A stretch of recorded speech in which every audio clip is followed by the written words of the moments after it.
Right now at 6, growing concern from neighbors and the police chief after a 13-year-old was shot multiple times. We're not on the right trajectory. Plus, what we're learning about Portland's official opening move in the fight to renovate Moda. We all want to see revenue and return on the investment that we're making on this potential deal. Then new life for land completely scorched by wildfires, how the community helped this spot make a big comeback. And later, the unsettling weather that woke people up and lit up the sky. A very good evening, everyone. David Molko with you on this Thursday. We want to get right to breaking news with President Trump set to make a rare primetime address from the White House. His topic of choice some 4 months out from the midterm elections, election security. And while KGW will not be taking his remarks live, you can watch it in its entirety streaming on our free TV app. That's KGW+. We will be joining an NBC News special report following the president's speech with a recap and presumably some fact checks. Again, the president's remarks are available live right now on KGW+. Okay, we are also tracking breaking news in Wasco County, where a new wildfire is sparking evacuations. This is time-lapse, same video from the Oregon Hazard Lab of the fire spreading over the past 2 hours. The community of Antelope now under level 3. Those are go now evacuation orders. And a second fire has a highway 293 closed southwest of Antelope. Evacuations in place there as well, starting at milepost 4 for those in the area. Here's a wider picture of what we're talking about southeast of Maupin and the Dalles there. No word yet on how large the fires have grown. But again, everyone in the town of Antelope, go now. That includes about 450 people. Officials say do not head south on Highway 293 because of that other fire. A shelter has been set up at Madras Middle School for those who need it. We'll keep you posted. All right, more breaking news when it comes to the debate over hundreds of millions in upgrades for the Moda Center and guaranteeing that the Trailblazers stick around for years to come, because the city of Portland has just sent the draft of what's called a term sheet to the Trailblazers. It's essentially an opening offer that will frame the first phase of negotiations, showing what the city wants in return for all that public funding. Evan Watson joining us here to break it down. Evan. Yeah, essentially what this is a 30,000-foot view of what the city wants in any Moda deal. This comes just hours after a long city council executive session this morning. City negotiators took council feedback and then in just hours sent the Blazers a framework. So let's dive in.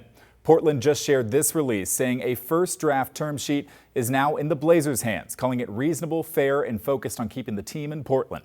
First, the term sheet includes a 20-year lease and a commitment that team owners won't relocate the Blazers to another city. It would require the team to use union labor to help renovate the Moda Center. The city says there are proposed caps on public funding, and the team would be responsible for any cost overruns. Portland wants a financial return on its investment, $3 million in annual payments to make up for lost property taxes, with that money going to the city, county, and Portland schools. And the term sheet requires community partnerships and local hiring. Next up, the Blazers will respond, and City Administrator Raymond Lee hopes this term sheet convinces the team to share more information about the planned renovation.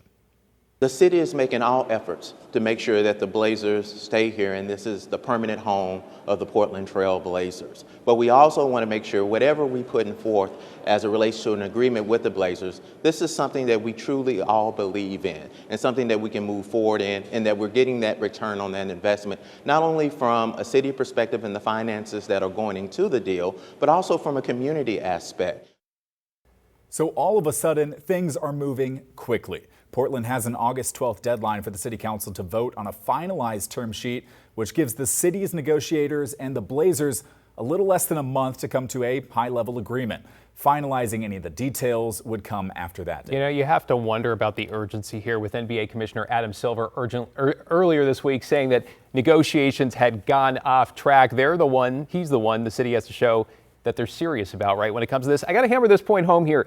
Even the term sheet, this framework that we're talking about, it's going to need council approval, right? So 6 have to get the yes, counting the mayor as a tiebreaker. There have been a lot of opinions, a lot of people outspoken about this. Are you seeing any sign of movement there? Well, first I should say City Administrator Lee was very clear with me that there is no consensus on this from council members. He told me that his team adjusted this term sheet proposal this afternoon based on council feedback. And I'm curious if that would mean that this could rub some people the wrong way. When it comes to the contents of this term sheet, some could see this as being too weak, for example, saying the city should have asked for more and this limits what Portland could get in negotiations. Will those talks and will those councilors support a middle ground offer next month? Also, I should say, I've requested the full term sheet as well. They said I need to put a public records request on that. Sure. But we expect to see more in this term sheet. I think it's as well, probably going to evolve a few iterations of that before we see happen. anything publicly, right? And as you said, the 30,000 foot view, there could be details in there that we're not privy to. Right. Evan, really appreciate the follow up here, right? Of course, there's also the question of where the money is going to come from, $120 million, and that's lingering as we speak. There's something else we want to tell you about, a new coalition of organizations and businesses, big and small, launching a campaign called We Are Rip City to urge city leaders to work toward and approve a deal. It includes restaurants like La Pigeon and Olympia Provisions, real estate companies like Menachie Properties, the Black Business Association of Oregon, and the WNB team, the Portland Fire, along with its ownership, Raj Sports. Remember them? Sport Oregon and Moda Health are even a part of it. You might have gathered from this conversation here, it's a messy process and there's lots of questions with arguably so much at stake. So we want to know what you're wondering about when it comes to the future of Moda. We could talk about this for hours, right? Text your question to this number. It's 503-226-5088. We will add it to our list as we work to get clarity and hopefully answers.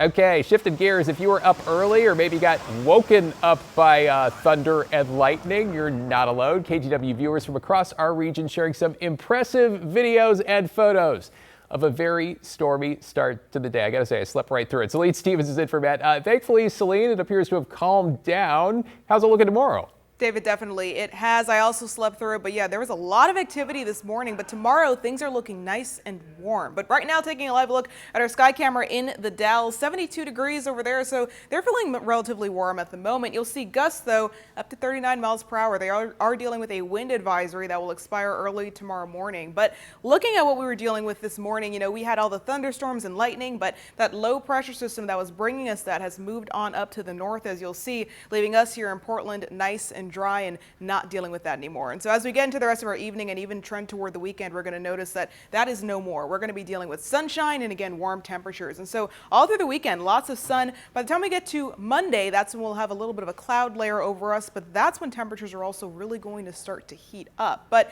right now, temperatures on our map, 67 here at home and in Troutdale, 70 in McMinnville. Along the coast, our temperatures in the upper 50s and low 60s. And you can see as the 24-hour temperature difference, we cooled off a lot today. 20 degrees cooler right now compared to this time yesterday, 21 in Vancouver, 21 in Hillsborough. So again, temperatures started to trend down, but as we get into the next 3 days, we're looking at 82 tomorrow, 84 Saturday, 88 Sunday, and like I mentioned, 90s are quickly approaching. We'll talk more in the full forecast. Another showstopper of a weekend. Thanks, Celine. In your headlines this evening, Washington County officials are taking new steps to stop people from stealing from businesses. Now suspects could be booked into jail immediately instead of getting a criminal citation in order to appear in court later. DA Kevin Barton urging business owners to report every theft to police and to reconsider store policies that skip reporting thefts below certain dollar amounts. He's also asking stores with private parking to adopt towing policies for non-customer vehicles. You come here to commit a crime, you're going to be arrested, you're going to be prosecuted, your car might get towed. Don't come here. Pretty clear message, right? In 2022, Barton's office created a county-wide retail theft task force, which includes $3 million in grants that businesses can use for things like upgrading their security systems. A Salem man is facing drug and weapons charges this evening after police say a traffic stop led to a larger investigation. Officers arrested 43-year-old Joshua Walker early this morning. Police say they found fentanyl, what they call a restricted weapon, and about 100 grams of meth in the car. And a Hood River man is facing charges after police say he drove his Porsche onto a closed exit ramp, hit two ODOT workers, and then kept going. This is early yesterday morning along I-84. The exit to get to the Hood River White Salmon Bridge was closed while crews worked to clear a tractor trailer crash. State police pulled over 43-year-old Gregory Polanski about 90 minutes later. Officers say he told them he drove onto the closed ramp because he needed to get to work.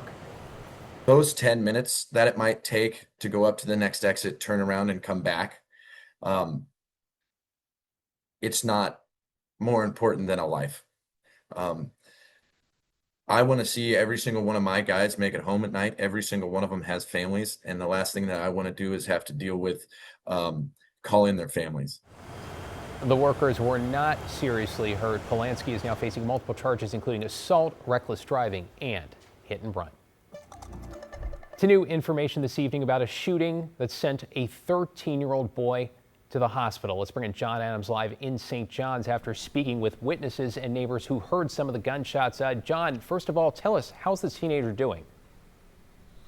Yeah, David, we spoke with Portland Police Chief Bob Day earlier this afternoon, and thankfully he says that teen is expected to survive. He's still in the hospital recovering from those 2 gunshot wounds. They have not made an arrest yet in this case, PPB that is, the shooting that happened just feet away from Roosevelt High School.